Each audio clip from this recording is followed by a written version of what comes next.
Welcome to Wonderland Weekly, hosted by Toronto Ty. Now sit back and have a wonderful week. Hey everyone, Toronto Ty back here at Canada's Wonderland once again for another amazing week. I'm sorry I missed last week, but yes, my car was having trouble. The exciting thing here, first off, is the Haunt Shack being back. Always love seeing this. Yeah, so we've got, oh man, all these little, heads indicating what will be here for this year's Halloween Haunt event. And we do have Trick or Treat Street.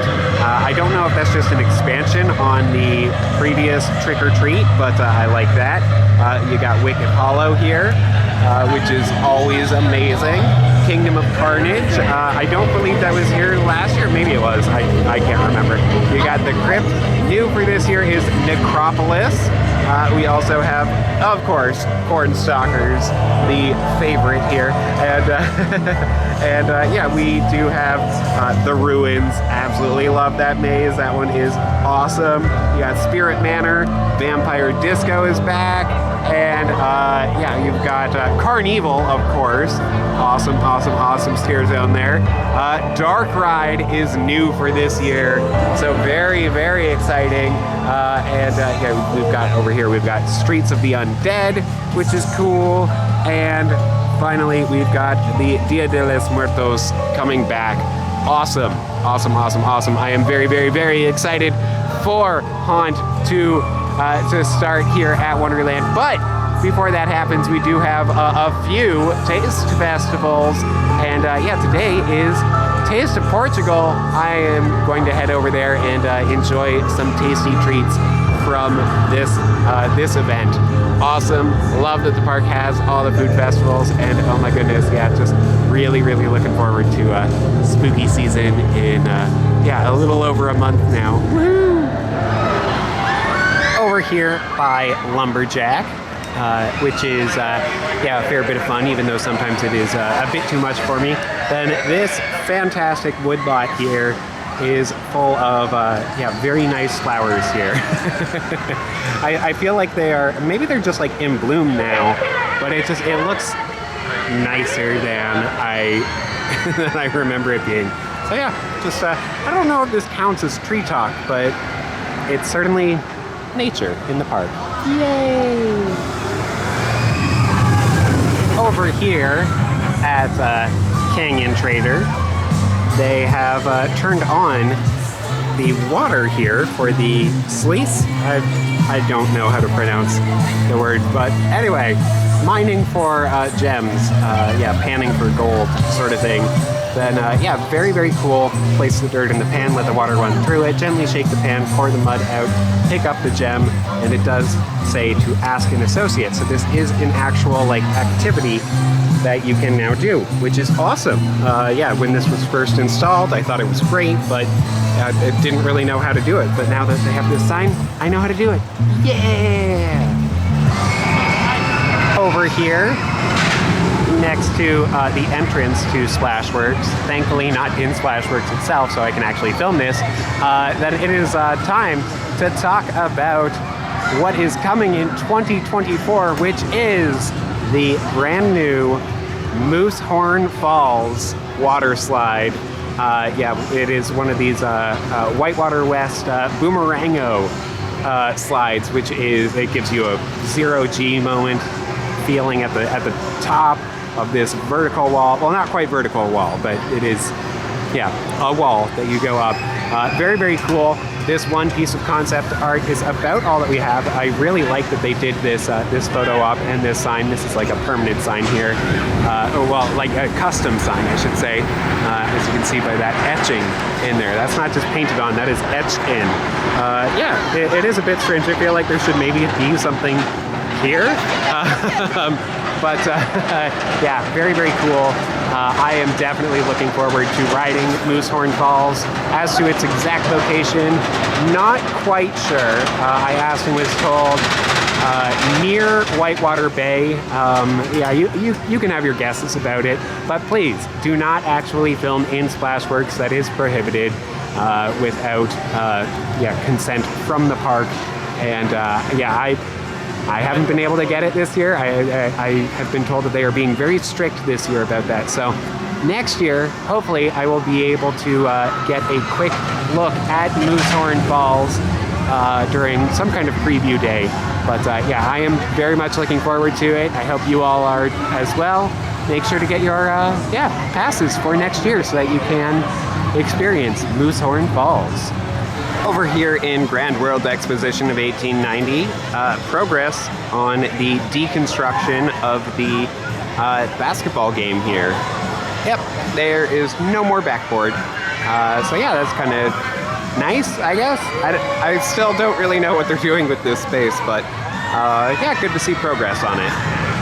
I wanted to take a quick moment here up by front gate because I got an ICEE. I bought the 2024 premium drink plan, and yeah, that does include ICEEs as well as, of course, regular fountain drinks, and also it includes hot chocolate and or coffee during, at least during Winterfest. So I am definitely going to get my full value out of it. I feel like I already have gotten value out of it just from this one day. So if you're interested in ICEEs or hot chocolate or coffee during Winterfest, then I feel like I can already recommend that you do get the plan for next year because it includes all of next year and the rest of this year. All right, I have arrived at Taste of Portugal. Well, actually, I was here earlier. I've already gotten a couple tastes, and yeah, they were good. I am looking forward to grabbing some more food here. Excellent to hear, you know, the live music going on. Not a whole lot of decorations, but yeah, definitely, yeah, awesome to see this event back. And I am yeah, going to be checking out a little bit more food. Yeah, just in a couple minutes now. As a live band plays here at the Taste of Portugal, then yeah, I am enjoying this sausage. You can find the details about it right there. And yeah, so I'm not going to try to pronounce it, but really awesome event. Yeah, the food has been pretty good so far. And yeah, no, it's been good. I'm looking forward to another couple of weeks of events here at Canada's Wonderland. Woohoo! As the sun sets on the first day of the Taste of Portugal, it is getting close to the end of the video, and you all know what that means. It is time for trivia time. Yes, and so for this week's trivia time, I want you to let me know in the comments below here in Arthur's Bay. This massive structure here, you know, it features a dive and acrobatic show, and has, since the park first opened, the first show that was here, then it actually had a different set. What was the original set? And bonus points if you can give me the name of it. And speaking of bonus points, extra special bonus points to Bob's Bowling Stuff for correctly stating that Soaring Timbers actually was manufactured in 1995, but and was a traveling ride for many, many years before yeah, finding its home here at Canada's Wonderland. Also, shout out to Aldo Parisi for correctly stating that it was 1996, because that's what the plaque here at Wonderland has written. Yeah, I'm honestly, I'm still a little confused about how it was manufactured in one year, but listed from it being manufactured in the year following. Regardless, let me know what was the original set piece here in Arthur's Bay, and I will give you a shout out in my next video. Well, that'll about do it for this week here at Canada's Wonderland. It was another absolutely amazing day here at the park, thanks in no small part to Taste of Portugal, which is going on, but by the time you watch this, it will no longer be going on. But that's okay, because there are still 2 more taste festivals coming up later this month. Yeah, the upcoming weekends. So make sure that you're here on a Saturday or Sunday so that you can enjoy some amazing food and some authentic, I hope, authentic live entertainment, which is awesome. So yes, please do that. I'm going to be here for them, and you know, so if you can't, for whatever reason, be here for the events, then you know, you can be subscribed to me and yeah, follow along that way. But regardless, I got on a ton of rides. I had so much fun hanging out with my very, very good friend, Coaster Circuits. Follow him, follow his blog and him on Twitter/X, whatever it's called, YouTube and Instagram, all those things. Yeah, so do that, and I think that's going to about do it. So until next time, as always, have a good one.